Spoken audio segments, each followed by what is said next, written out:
Now for the all in the family, we have with us Annet Abhav, son of Rotarian Sumit and Pooja. Pooja, all of you can see Pooja smiling, of course. Abhav is a chef who graduated from the Culinary Institute of America with the associates in culinary arts and bachelors in culinary sciences. During his time at the institute, he worked in Google, California on the food research department, restaurants, and vast organic farms. After graduating, he started a small venture during the lockdown called Dadi Ki Recipes. And a lot of us have tasted those yummy pickles that he had made, creating pickles using his grandmother's traditional recipes. He is currently aspiring to study in the field of nutrition to expand his knowledge on food and its capabilities as natural medicine. Abhav has also had the opportunity to work alongside Chef Sanjeev Kapoor and in various hotels in Chennai. And the MC or the question interviewer for the evening is Moderator. Annet Nilah. And I'm sure over to both of them to take this evening forward. Thank you. Thank you, Auntie. Thanks for the introduction. So I'll do a round of introduction as well. So this is my invariable advice to people: learn how to cook, try new recipes, learn from your mistakes, be fearless, and above all, have fun. I'm quoting Julia Child here, and welcome everyone to another session of All in the Family series. My name is Nilah Deepak, daughter of Rotarian Deepak and Rakhi Deepak. Our star for today is Annet Abhav Malhotra, son of Rotarian Sumit and Pooja Malhotra. He's a chef, a food scientist, a nutritionist, and more importantly, he's carved a space for himself in the food world. I would like to request all of you all to stick around till the end because we have a really fun rapid round session. All right, so welcome Abhav. How are you doing today? Hi, Neela. Thank you for introducing me. Thank you, and Auntie. I'm good. How is everyone? How are you doing today? Great, thank you. Okay, so why don't you give us an introduction about yourself? I think Kanti already gave us an idea where you went to school, but you can, give us an introduction on where you went to school in Chennai and after for college. So, actually, I didn't go to. I didn't do my most of my high school time in Chennai. I did it in Bangalore. I was in Indus International in Bangalore, and it was a huge college with various different fields that you could delve into. So, if you were into music or arts, or if you wanted to get into sports, Indus was like the spot you wanted to go to. And I was there since 8th to 12th. I was in a boarding school over there, my choice completely, if anyone asked me that question. Um, and yeah, and after that, I graduated there. I went to the CIA, the Culinary Institute of America. It's in New York. That was the main headquarters. And there, as Auntie said, I did my culinary arts and culinary science over there. Perfect. Okay. So you just mentioned that you went for culinary science, right? So was that always your first choice, or did you have the pleasure of choosing from a common, Indian degree like engineering or be a lawyer or a doctor? What was that one aha moment that that you knew for sure that you were going to be a chef? So it was never, I never had that pressure. For me, I knew food was something I wanted to get into. It was not specifically whether being a chef or a food scientist or in hospitality. It was food as a general topic is what I wanted to get into. And when I went to Indus in my ninth grade over there, as part of Indus, we have a community school over there. It's the Indus Community School where they educate orphans and also people from poorer families for free, and most of the funding comes from alumni, from parents, and from fundraisers that we host in school itself. So in ninth grade, me, a couple of friends, and teachers from my house, we decided let's do a bake sale during one of these big events, or like a sports day or an annual day. And in total, we collected about a lakh 75,000 rupees from that, just for that community school. And that was the total for the ninth grade. We did multiple after that. And that is when I knew that I wanted to get into food for sure in ninth grade. And that's when I went in doing my internship in Radisson Blue in Chennai, to try to dip my toes into it. All right. So was it just baking that drew you in, or did you want to focus on other streams? So it was always a choice for me between hospitality and being a chef. So that was my biggest challenge, understanding what I wanted to get into. And being working in a hotel, I usually worked in the kitchen. And that was a lot more of a chef point of view. So up till 11th grade, I put my foot down and I decided I'm going to be a chef. That is what I want to do, because if I understand food, then I can understand everything else. Business, I can even understand from my dad. He knows a lot about business. So for me, it was food that I wanted to understand. And that was when I decided. That is awesome to have that sort of clarity when you're in 11th. Okay, so at the culinary school, did you choose a major or a set of courses? Because a lot of schools in the US get you to choose a major, and then you can choose to move to another major in the second year or the third year. So culinary arts itself is a specialization. So that is your major. You don't get a minor, you don't get anything else. It's a rigorous, strict curriculum that you follow from start to end. So in the beginning, you work with fundamentals, and then towards the end, you work into more of specific cuisines. And you don't get to choose those cuisines; they are handed to you. So it's a more of a generalization. So even when you're in culinary school, at least in CIA, you're not specializing in a cuisine. You're specializing in how to work in a restaurant and how to understand food as a whole. And when you were doing that, did you like a particular cuisine that you were interested in? Asian, always. Asian has Asian. always been my favorite. Yeah, Korean, Japanese, Vietnamese, Indian, always attracted to me. The fusion aspect of it always got my attention. And what was your most special dish, or the dish that you got all the compliments for? In CI or at home, they're two different fields. No, like when you cooked Asian food. I'm just I'm saying, in college or here? Oh, in college. In college. So I think the best thing that anyone has ever liked of mine was during my food science degree. Our last class was a mystery box challenge. That is when we had to use some of this more of this like science ingredients like xanthan gum, and you had to create a Michelin star level dish for the chef. So it was a lot like MasterChef going on, and we had extremely limited ingredients. It was the end of the semester, so what he did was he walked into the refrigerator and he removed everything out, which is barely nothing, and he said, "This is what you have. Cook what you can." And he also told us you can go to the gardens in the college, pluck whatever you want to pluck, come back and make that food and use that as your dishes as well. So there, everyone was grabbing for pasta flour, for eggs, for this, and I did not know what I want to do, and I went into the dry pantry and I found atta. For some lucky reason, there was atta in the pantry, and I grabbed that and pork. So I made pork parantas with a black pepper agave pepper stew. Oh, Okay. That and sounds it was a crispy pork belly garnish on top with a burnt fresh garlic and butternut squash jam. wow. That truly sounds like a master chef level dish. And did you come first? Was it a time It limit? was no, it was not a competition. It was an exam. You can say that we were Oh, graded for this. So it was an exam out of hundreds sort of situation. So we had a time limit. So everyone had. It was a Russian. Once you get ingredients, go to the board and right next to the time slots, put your name down. So I had to run in, and luckily I got the midway slot. For some reason, I think I did it fast, and I went to the chef, and he said, "This is really good." And if he had the opportunity, he would have served this in his own restaurant. That was that, his comments from it. that's brilliant. That's amazing to get something, that's really nice. So okay, so at school, I think Auntie already mentioned, but you went to Google for your internship, right?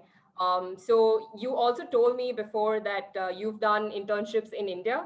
Radisson Blue, for example, would be kind of an internship, right? So how was it different working in the US versus working here? Just how rigorous was it? What did you do differently? So working in India versus working in US. So keep in mind, I was an intern in India. I was very young in India, so I did not get the entire pressure that a normal chef would get in India. So for me, what I saw in India, it was a bit more lax, at least in Radisson, it with Chef Sanjeev Kapoor, because when I was there with Chef Sanjeev Kapoor, it was more of video production, R&D, a lot of product creation. Or when I was working in the Park Hotel, it was a bit more laxed out. People were chilled with their orders. In US, on the other hand, especially in Google, what happened was I was working in phases. So towards the end of the phase, they gave you an entire part of the kitchen to manage by yourself. So you're in charge of the employees, you're in charge of ordering food, cleanup, you're in charge of making sure everything goes smoothly. And they put me in charge of the food truck, and I was in the Indian restaurant. So an example of how rigorous that was, that one Friday we ended up making mutton biryani, and 3,000 people came to the food truck that day. and it And was you four prepared of us yourself in the for how many? and we were four of us in the food truck. So we had prepared for 2,000 because we usually anticipate that much. And so 1,000 more people came in. So as we were running out of food, we went back, started cooking them in faster speed. So it was four of us cramped up in a food truck giving out mutton biryani to 3,000 people. Wow. I mean, but I'm sure you had your equipments and everything ready to go, right? Because biryani takes a Absolutely, while yeah. to make, right? So it's not easy. It takes, I think, easily about 3 hours or 2 hours to get the perfect flavor. Absolutely, yeah.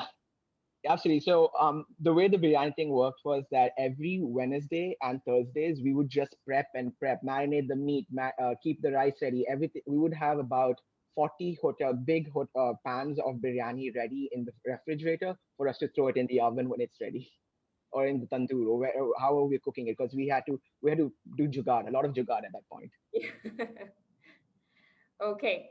Um, so the other, commendable fact about Abhav was that I was going through his website for the others listening in. Abhav actually lost 20 kgs during lockdown last year. So huge kudos to you, Abhav. Can you walk us through how it went? Was it easy or was it difficult? It was a journey. So it was actually more of a mix with my mom's help and my own help as well.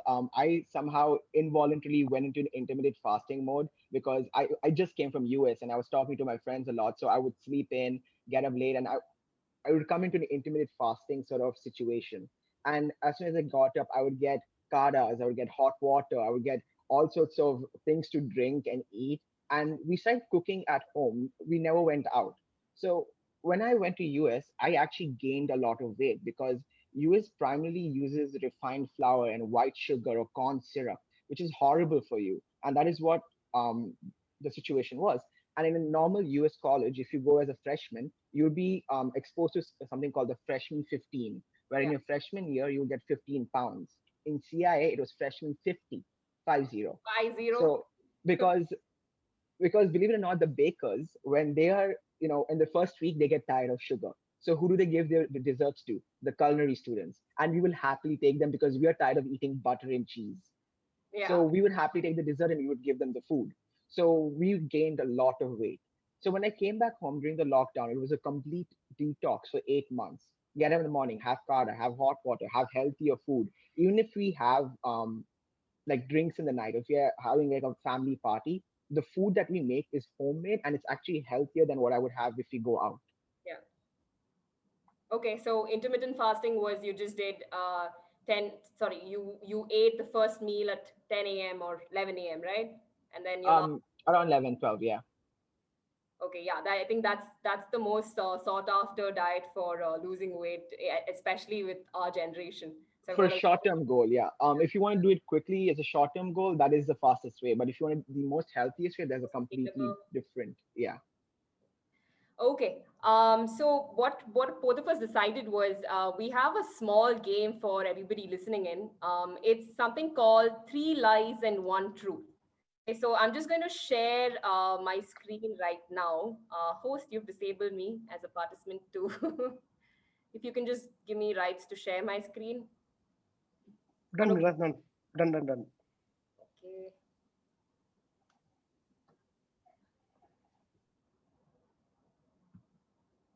Okay, so what this is these are four statements, obviously about Abhav. And out of these, there are three lies and one truth. So it's up to you guys to guess which one is that one truth, and you can unmute yourself and let us know. So the first statement is Abhav specializes in Indian cuisine. Second is Yes. Abhav has had a full tour of a very famous chocolate factory. Abhav specializes in baking, and the last one is he's eaten food from every country. So, which one out of the four statements is the truth? You Truth. can unmute yourself and let us know your I answers. would say this. I don't All think of my the parents above. should be allowed to participate, just Yeah. saying. Sumit uncle and Pooja aunty. Um, I would say fourth. Fourth one. Fourth one. Yeah, all of the above. No, one No, truth. that cannot be. There's Only definitely one truth. one truth in here. Fourth So then one. we have one. I specialize in baking. For 4. No, because he's done other things. I joined late, so I think it is the third one. The chocolate factory. So there's another one for the third. Full tour of a very I'll give you guys 10 seconds more. 2. Chocolate factory. Okay. So again, second. I specialize in Indian So getting cuisine. all the answers. Bake this one each.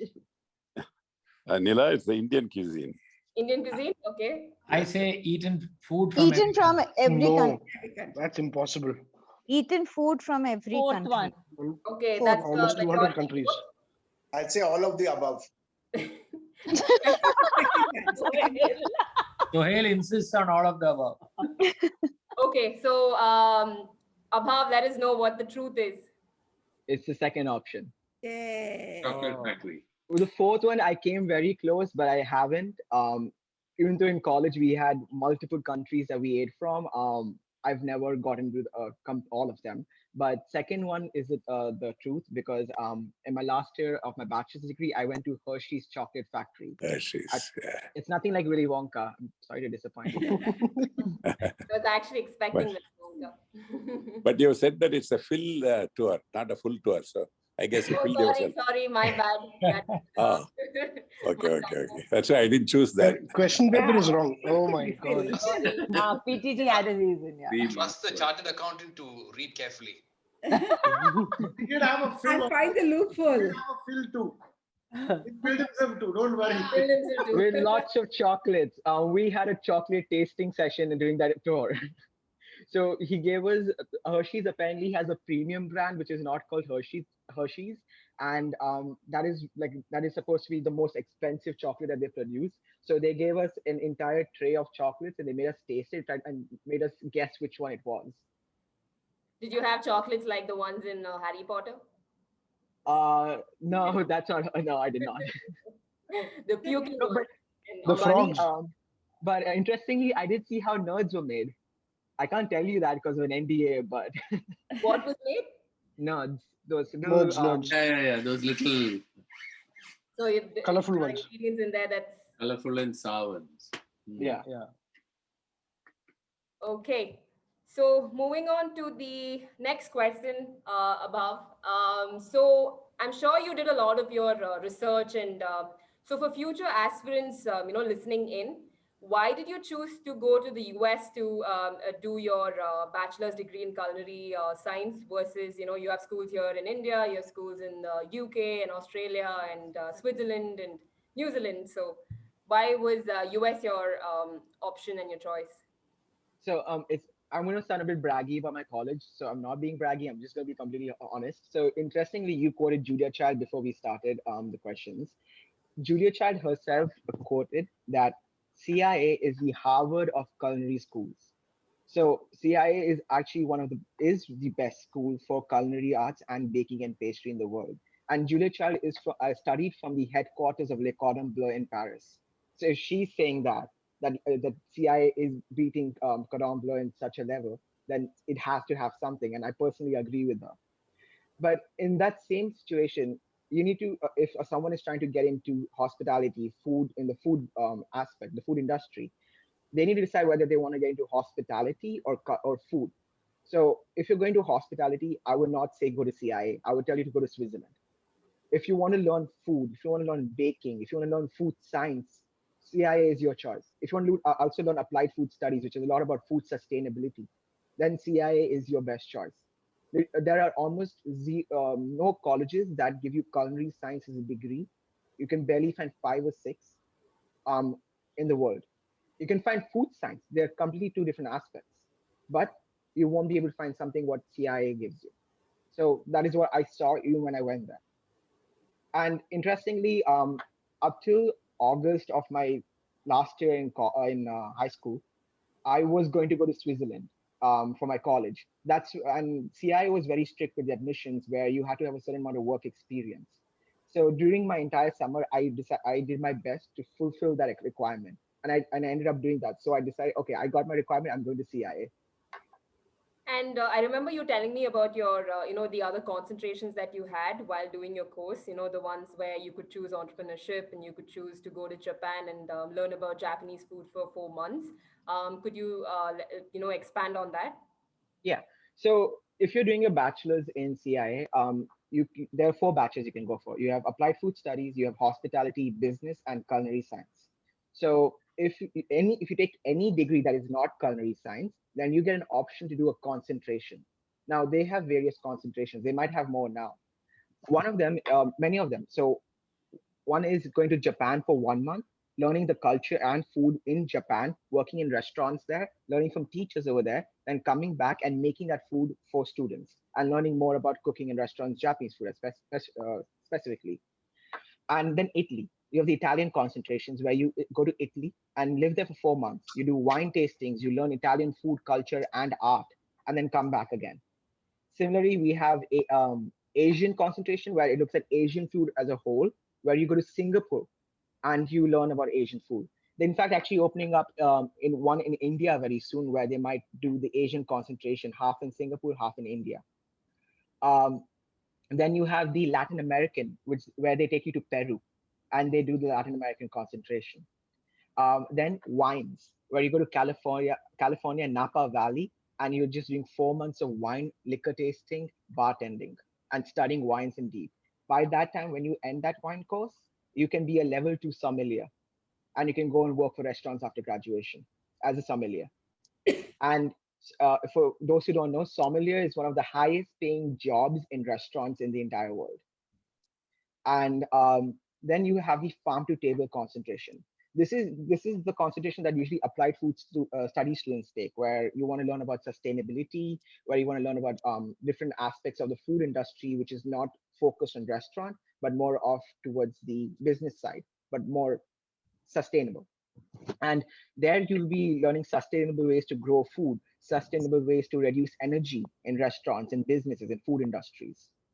And a lot of companies like Google, Facebook, Twitter, they are hiring these students because they want to be more sustainable with the way they are giving food.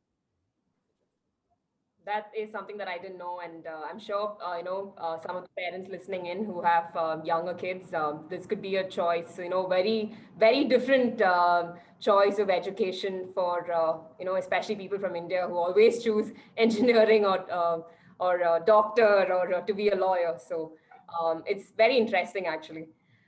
Okay, so the flyer reads that you're a food scientist. So tell me what a food scientist is, and how would you say a market in India versus any other country? Would you recommend being a food scientist, and what a food So scientist is?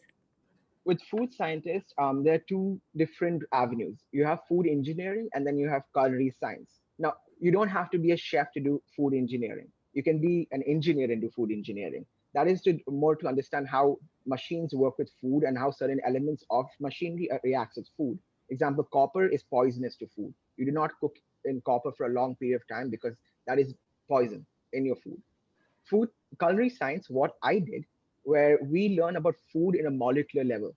So one of the most basic examples, most common examples is molecular gastronomy, where you must have seen those jellified liquids or drinks or smoky drinks coming into restaurants. That's molecular gastronomy, but that's a very small aspect. The other part of it is R&D. Now that is one of the most major aspects. Companies like Nestle, Unilever, they look for culinary science research and developers who develop flavors and taste and products for them based on requirements. So during my time in the Bachelor's of Culinary Science, we had people from Rich. In US, Riches is the people who are the people who do pizza sauces, who do mac and cheese in a box. So they had come to our office and they asked us to make a breakfast everyone got different countries and we had to make an American fusion breakfast that they can sell in the market. So I got Cuba, and I have no knowledge of Cuba at all. So I had to do an intensive research. I sat in the library for 12 hours reading about Cuba and Cuban cuisine, and we had to come up with 10 dishes. Then we had to break down that 10 dishes to 3 dishes, and then that 3 dishes into your top choice, which has to be the gold standard for your product. So if you want to know what my dish was, it was a Cuban bread that I made by myself in the kitchen with a Cuban scramble, which has ham, bell peppers, a lot of butter and different kinds of cheese, avocados, and a onion and bell pepper sorted in black pepper and salt and oregano, and put it into a sandwich. And that was what I presented to them, because a sandwich is one of the most easiest thing to have in the supermarket. I think they've specialized in that, right? Their subs are pretty pretty famous. Yeah. I remember going to the Cuban food street in Miami, where there is a huge population of Cubans there, and I got to try their coffees and their pina coladas and everything. So yeah, and Cuban sandwiches are one of the most famous Cuban dishes out there. Yeah. Okay. So there's a serious question for you. Now with COVID, the new fad is these short-term diets, right? Like keto and paleo and some of the other fad diets that's in the market. Especially during this time, there are some people arguing that people should have good nutritious food and dump these diets. What's your take on that? So I personally don't like those short-term diets like keto and paleo. I don't like them personally. I I believe in lifestyle changes actually. So if you're having sugar at home, maybe shift to jaggery or brown sugar. Even though it's a sweetener, it's a better option as a sweetener. So the smaller diets like keto in the long term actually are bad for you. When your body releases ketones, in the long term, it affects your kidneys, which is not good for you. So if you want to lose a couple of kilos, fine, keto is fine to go ahead with. But if you're looking for a holistic, healthy view, then you want to go for lifestyle changes. So, example, moving from white rice to brown rice or quinoa or couscous, for example, that is one biggest example of what a lifestyle change would be. Or cutting out refined flour from your life, or butter. Make your own butter at home using the cream. So with these diets, that is the biggest thing that I don't like short-term diets. Yeah, the more sustainable ones that you can, and also the recommendation of drinking a lot of water. Exactly. So Uh, yeah, so like now we are going into a lockdown for 14 days. So I think one good thing you can do is you need to have at least a minimum of 3 liters of water a day, right? So maybe make a diary. How much water you're taking every day? What food that you should not be eating are you eating every day? Give yourself a 24-hour recall. So you start in the morning to the end of your day. At the night, just in your book, write what you've eaten that day. Then circle out what you shouldn't have eaten that day, what you missed out on. So you make a 24-hour recall for yourself every day make a and food see how you can make the changes. Perfect. That's good advice. Okay, so on a lighter note, what is your most favorite food memory? So I'll tell you mine. We went to this small town in Switzerland, and we were waiting for my mom and Sujata auntie to go into, they were going sightseeing, so we were bored. So we waited in a restaurant nearby, and we had this fresh fish with lemon butter sauce, and it was just like the most brilliant view. So for me, that was like good food with with a beautiful scenery. So that for me is my best food memory. So what for you is your best food memory? There are hundreds. As a chef, you have so many food memories because there's a saying, food is memory. But if I have to choose one would be from my second year in college, where I took part in a competition with a couple of friends. And it was a clam chowder competition. Have you guys had clam chowder before? You Yeah. guys know how fishy it is, right? So while we were in the competition, the idea was to get in more people to come into your stall and get the votes in.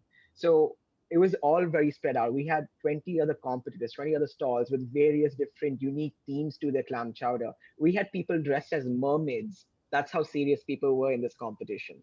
And so me and my friend, we looked to each other and we take pots and pans and start walking around the auditorium, hitting the pots and pans, says, "We are the best. You have to try our clam chowder, the best one in this entire auditorium. Come over here." And all the people started looking at us like we were crazy. But eventually people started coming into our stall and we got our first prize. You follow the Modi approach, I'm guessing. Wait, I think we did it first. Modi didn't do it first. Copied you there. I'm sure that was fun. And did you guys? So it was a competition, right? It was a competition, yeah. Yeah, we won. We won the People's Choice Award. That's awesome. Okay, so apart from cooking, what are some of your other hobbies? Um, Painting. Painting used to be one in CIA. I would get lost in painting. During college, I one time spent 8 hours without noticing just painting. That's That was one hobby, yeah. But otherwise than that, I like immersing myself into some of work. So in college, because Poughkeepsie was in a very remote area, it was not in the city. It was upstate New York, so it was a lot of scenery. It was beautiful mountains and or rivers. It was the apple picking county of New York, so that is where you go in the fall to go pick apples. So there was not a lot to do over there. So my work was more related into in college work. So I was the vice president of student government there. So it was always community outreach. We would go to high schools and see how we can provide free food for them. Because in the US, at least in upstate New York, there are a lot of food deserts. Food deserts are places where there are no supermarkets in a 7.5 kilometer radius. So a lot of those people don't have access to healthy food. So they would get canned tuna or mac and cheese in a box, and that's what they would give to the children. And that's where the problem of obesity came into US, because they would get these ready to eat food. So we did a lot of community outreaches where we would make tons and tons of food and just send it to food banks, send it to high schools that they can pack it off for the students and send them home, so that if they don't have that food, that is what we are doing. Wow, so you're into community service as well. Yeah, at that point, right now I haven't done anything. You can go back and start again, or you can start something else. Okay, so for all our viewers, Abhav has a YouTube channel where he posts, some easy dishes to make, and also a lot of healthier options of, some of the. I think there was a chicken noodle soup and a couple of the other, usual dishes that everyone eats. So tell us, how do you decide on content and keeping your audience engaged? Because digital marketing right now is in, right? So social media is a lot of work. It's not actually very easy. So the whole point of social media is to be social. So you have to interact with other influencers in the field, see what they're doing, see the videos that they're doing, how are people responding to these videos, whether it's negative or positive. Then you have to track your insights. Once you post something, you can go to your insights and see how well that post reacted compared to your other posts. Then you have these online services, free services, where you just type your username and you can see your engagement rate, or you can see your competitors' engagement rate. And all of that, you have to compile that into your content. Then you have to look at trends. What is trending right now? So if something is trending, whether it's a song, whether it's a dance, how do you incorporate that into your content? So I would spend at least an hour going through different videos on Instagram, seeing what's trending. And then I would see how to manipulate that into food, because I can't dance with food. I have to do something of that with food. Yeah. So it's a lot of research at the end of the day. Yeah. Did you try the Dalgona? Is it the Dalgona coffee? What is it? Yeah, my mom actually loves that coffee. I don't like it as much. I don't drink a lot of coffee. So I would often make it for her whenever she asks for it. Yeah, for everybody else, that was one of the Instagram, what was it, the most famous videos, or to do things at home during the lockdown. Yeah, recently it was the baked feta cheese pasta. That was the trending video. Trending video. Okay, so we'll do the rapid fire round right now, Abhav. So I haven't shared any of these questions with Abhav. So Abhav, whatever you think about, you can give us one word or 2-word answers, but you can stick to one word. That'll be better. So let's start with the first one. If you were one of the contestants on MasterChef Australia, what would be your signature dish? Oh, okay. It would be something chicken related. I would be the pork stew probably. That agave pork stew that I made in for that mystery box challenge. That has to be it. Okay. What is your comfort food? Oh, my comfort food is Japanese food. Sushi? Sushis. Yeah, definitely sushis. Okay. Who is your favorite chef? Tough question. It's a tie between Julia Child and Shirley Chang. Okay. All right. So if someone offered to publish your cookbook, what would be the theme? Ancestral recipes. What is it? Ancestral recipes. Like Ancestral forgotten recipes. So recipes. your dadi's food would be one of the Exactly. top ones. Okay. Yeah. If not a chef, what else? Oh, food blogger. Food blogger. Okay. Yeah. A critic or a blogger. Yeah. Okay. So what is the strangest thing you've ever eaten? I don't know if you guys would be disgusted or if you guys would laugh at this. So during the cuisines of Mediterranean, we made this stew called fabada. It's a Spanish stew, which uses blood sausages, pork, cow tongue, and pork ears. Not too That bad. was the most strange. I'd never eat that again in my life. I would just make it. I would never eat it. We've had cow intestines, I think, which is so what I've eaten. Okay. What is a city you wish to visit soon after the lockdown, or one city that you've always wanted to go to? Tokyo. Okay. If you were to make me a drink, what would you make? Ooh, a bloody apple. It's a creation of my own. It's lychee juice, apple juice, rum, a lemon spritzer, and champagne. Okay, now you know what to make for me when I come home. What is something you're absolutely scared of? Spiders and snakes. For some reason, I assumed you would say that. Okay. Yeah, that's why I don't like Australia. Spiders and snakes. Okay. So describe yourself in 3 words. Well, passionate, work-oriented, and focused. Perfect. Okay. So if you won $1 million, what would you do? A lot of things. I would possibly open up a research facility in food medicine and how to incorporate that into food products in the market. So if you're having an example, Lay's is being eaten every round, or Cornitos. So how can I make that healthier and less filled with sodium and phosphorus? How do I make that better? I thought you would say something like, I would just go off to an island and build myself a big house there and get a couple of dogs. Well, if I had that mindset, if Elon Musk had that mindset, SpaceX wouldn't be a thing right now. I know. Okay, that's all for the rapid round session. So the last question I have for you is, what's next, Abhav? What are your future plans, and what do you want to do after this lockdown and once COVID eases down? So I'm planning to pursue my master's in food nutrition. So that'll be my first step into getting into food medicine and how to look at food holistically when it comes to cooking. So that is my very first step right now. So I'm looking in some colleges in the UK. I got into a couple of colleges there as well. So most likely, if things get better by September, I'll be going in that area. That's awesome. So for everybody else, I think during the lockdown last year, you also did a couple of courses in nutrition, right? Yeah, no. So I actually did it after the lockdown opened up. During the lockdown, I did short courses online just to do something. So I did food photography is one of these options. Actually, I took help from someone in Rotary itself about food photography. I took some classes in coding so I could make my website. I did a HTML based classes. So that's how I made my website.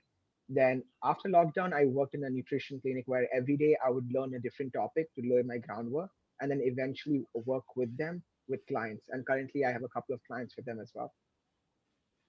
Awesome. So now you've decided to learn more of that, and good luck with everything, Abhav. It's been a pleasure getting to know you, and this is my first time actually doing something like this. So it was really fun, putting together these questions for you, and hope everybody else enjoy the session.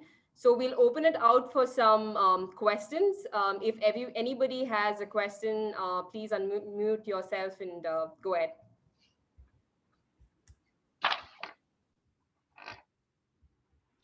Abhav, brilliant. Fantastic listening to Nilah's questions, your answers. You're so confident. You've become can't believe you're Sumit's son. Anyway, jokes apart. I'm Pooja's son as well. Yeah, okay. That explains it. No, I must add something. Watching both of you, I was thinking both of you have the combined charm of both your parents, and that's a hell of a lot. I must say that. Sumit also. Joy. Yeah. Okay. Abhav, I wanted a quick question. I saw that sommelier is a wine Yeah. artist. Yeah. Yeah, it's a wine recommender. So you do a extensive training in wine. There are 4 levels you go through: first, Yeah. second, third, and fourth. Your 4 is your master level. And once you're in the master level, that means you're the god of wines. So that any question you can ask, they'll know it. Okay.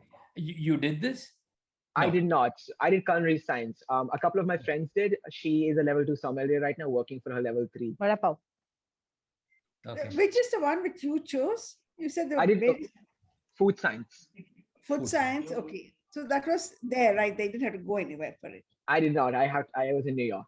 So food science is actually one of the most rigorous. It is the most rigorous course that CIA provides, and we don't have the option to do a concentration because it is that rigorous. So we would always in the labs researching and experimenting. Okay. A batch takes how many people, Abhav? There?